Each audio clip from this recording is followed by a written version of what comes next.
E aí, turma 2308, tudo bem com vocês? Essa semana eu mandei o segundo roteiro, né, de estudos para vocês fazerem a segunda atividade. Esse conteúdo aqui a gente está estudando o estudo dos gases, não é o conteúdo do segundo bimestre.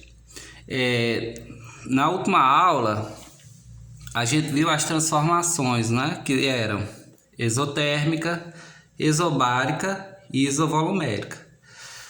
A gente viu que na isotérmica, em um processo isotérmico, a temperatura é constante, não é? E você tem a seguinte equação para expressar isso: P1V1 é igual a P2V2. E em um processo isobárico, iso igual, não é bárico de pressão, então pressão constante. Se a pressão é constante, vai variar quem? O volume e a temperatura. Então você vai ter V1T1 é igual a V2T2. E em um processo isovolumétrico, iso igual volumétrico volume, então volume constante. Então quem vai variar? A pressão e a temperatura. Então você vai ter P1T1 é igual a P2T2. Juntando essas três equações aqui, eu vou ter a equação geral dos gases, que é P1V1 sobre T1, que é igual a P2V2 sobre T2. Essa equação aqui é chamada equação geral dos gases. Para que me serve essa equação? Quando a gente estava estudando as transformações isotérmica, isobárica e isovolumétrica, permanecia sempre um constante, né? Sempre uma variável de estado constante. Aqui não. Aqui todos podem variar na equação geral dos gases. Então vamos fazer aqui um exemplo para a gente utilizar essa fórmula aqui da equação geral dos gases. Exemplo aqui, ele diz aqui: um balão meteorológico com 50 litros de gás hélio a 20 graus Celsius ao nível do mar é lançado na atmosfera. Ao atingir a estratosfera, a pressão desse gás torna-se 0,4 atm e a temperatura menos 50 graus Celsius. Ele determina em litros a capacidade que o balão deve ter antes do lançamento.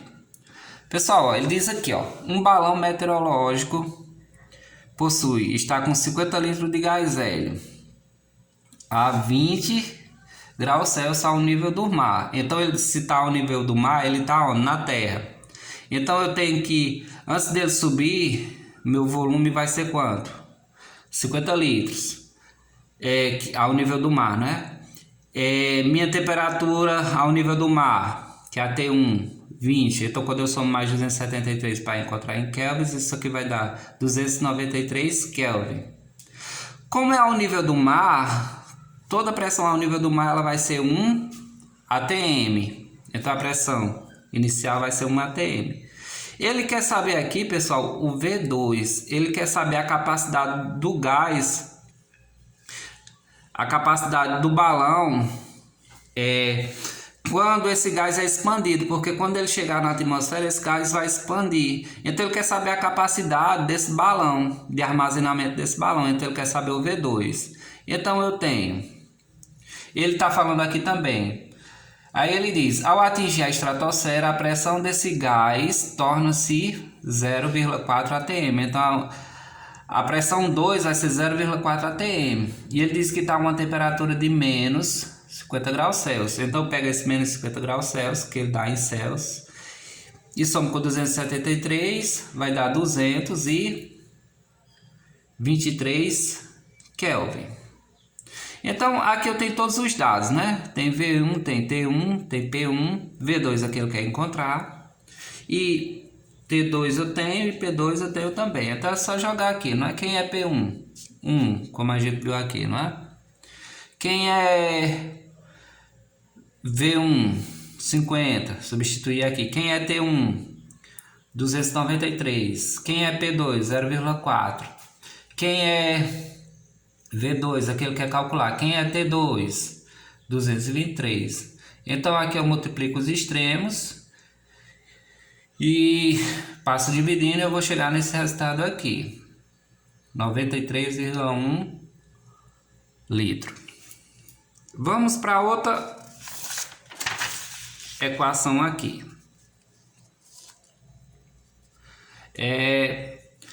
Lei do gás ideal. A gente já viu algumas informações sobre a lei dos gases ideais na primeira aula. Eu tenho que a equação que vai me indicar essa lei dos gases ideal é essa daqui. PV é igual a nRT. Macetezinho é dizer, ó, puta véia não rejeita tarado. Ou por você nunca ruir tanto. Sendo que P vai ser a pressão, N vai ser a quantidade de matéria em mols, V o volume, T a temperatura e R a constante universal dos gases.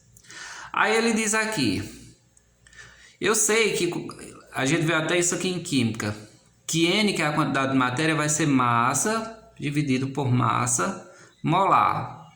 Então, substituindo aqui, ó, se eu sei que N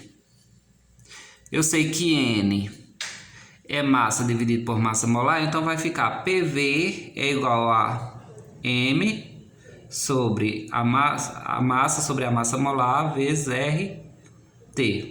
Esse R aqui, pessoal, é a constante universal dos gases. Essa constante aqui, ela vem dada na questão. E ela pode assumir alguns valores, dependendo da unidade da pressão. Então, vamos fazer outro exemplo aqui.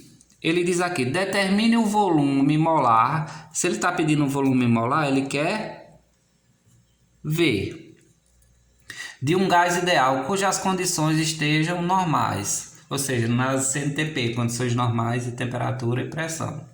Ou seja, a temperatura a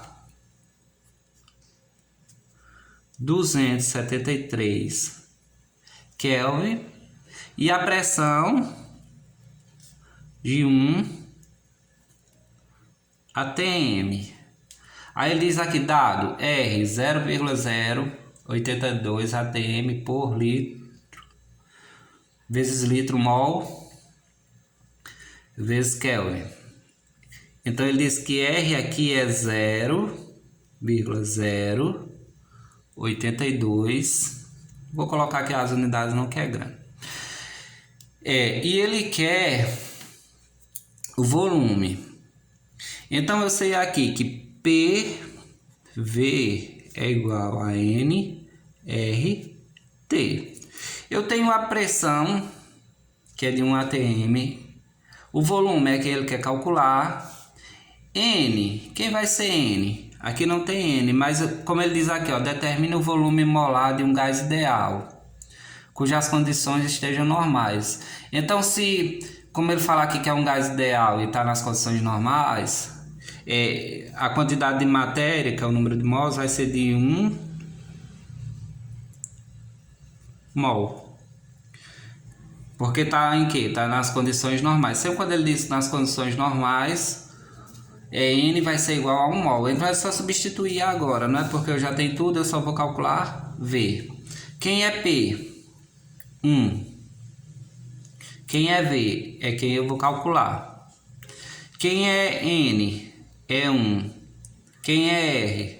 0,082. Quem é T? 273 Kelvin. V vezes 1, V. Quando eu multiplicar aqui 1 vezes 0,082 vezes 273, isso aqui vai dar 22,4 litros. Bom, pessoal, é isso. Espero ter ajudado. Lá na minha lista de exercícios só vai ser aplicações dessas três equações. Essa equação aqui, até PV igual a nRT, é chamada equação de Clausius-Clapeyron. Espero ter ajudado. Tchau.